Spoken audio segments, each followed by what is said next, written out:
Joining us this afternoon is Pa Helgesson, who is the head of PSG Labs at Paris Saint-Germain. Pa, thank you very much for joining us. I know it's been very busy. Thank you for having me. No, you're most welcome. How's it been the last couple of days? It's been crazy.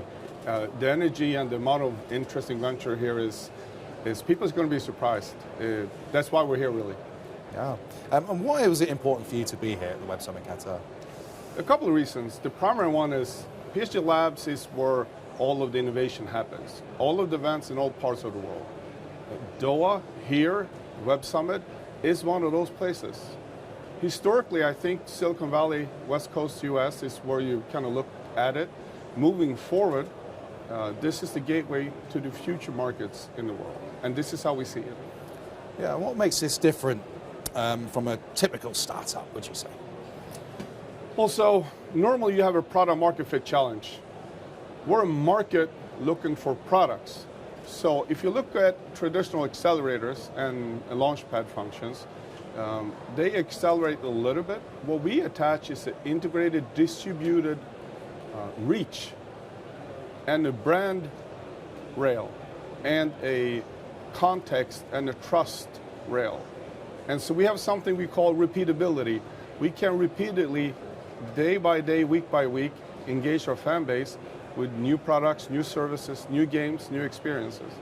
And so we have attached PSG as an ecosystem to our accelerator. Does that make sense? Yeah, it does. It sounds really fascinating. So what catches your eye then, when you're walking around here, catching on the kind of technology that makes you think, that's really interesting?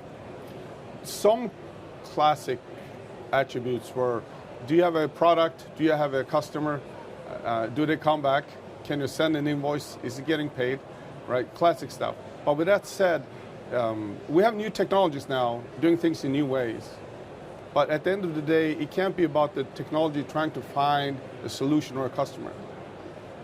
The fit is where the customer, the market, or the user, in our case, maybe the fan, is hit by something that they love, something they actually love to do and experience and consume. Right?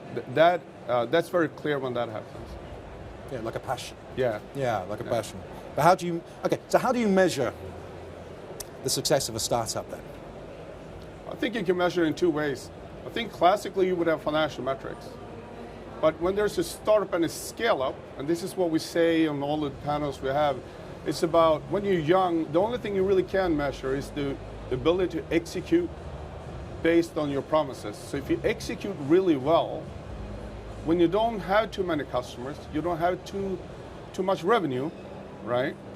Your ability to execute and kind of execute on plan, that is so unique that you'd be amazed how very few actually does that.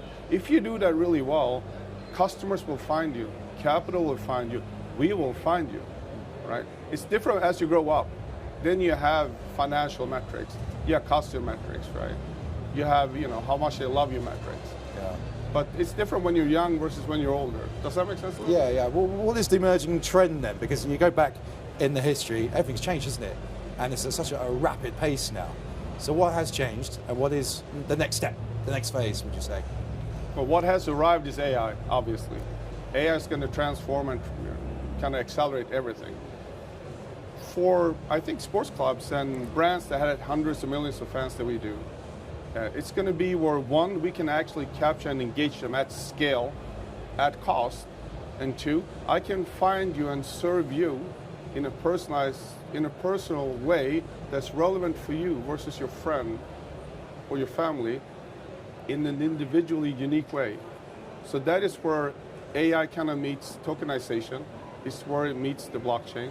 This is where it meets the purpose of serving you.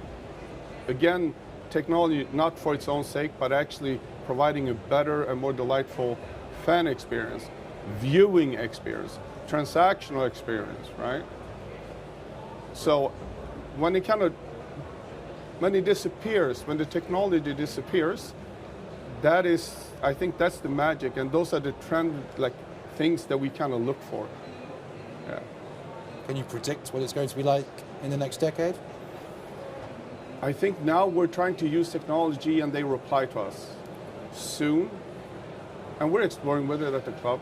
There will be the technology and the agents and the avatars will come with active recommendations to us because we can capture and understand you and your behavior, how it changes over time, to serve you better, to treat you better, to engage you better and more relevant. So that is the journey I think this ecosystem now here in Qatar right now, it's all about, to actually be in the service of us, not replacing us, to be honest. We all had fantastic experience with tech, or not. And I think we're about to kind of pass that, where the interface is, we're talking just like now. You asking, I'm answering. And in the future, there'll be tech behind someone like me answering. Right? And tech probably asking the questions as well. Maybe. Quite possibly. Oh, yes. Coming for you, huh? Well, exactly. You never know. And that's the beauty of it. It's the predictability, but also the unpredictability. Absolutely. Yeah, we don't know what the future holds, but at the same time, we're moving towards something that could shape. I think that's such an accurate reflection. We say that we're a white canvas.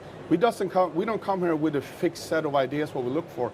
We come here as a white canvas and say, hey, all of this innovation ecosystem, we got Art Basel, we got a Web Summit, and they imprint on us. So that is what we're training to do. We don't want to come here and say we only look for A, B, and C. We're coming here to find out X, Y, and Z, what we didn't look for. A, B, and C, and then moving on as well. Thank you so much. Thank you. It is fascinating. I'd love to talk to you even more, but I know you're very busy. But Pleasure. I wish you the very best of here in Qatar. We'll hopefully see you soon as well. Thank you. Drop in, we'll speak to you soon. There we are. Thank you for joining us here at Web Summit Qatar. You've been speaking to Helgesson.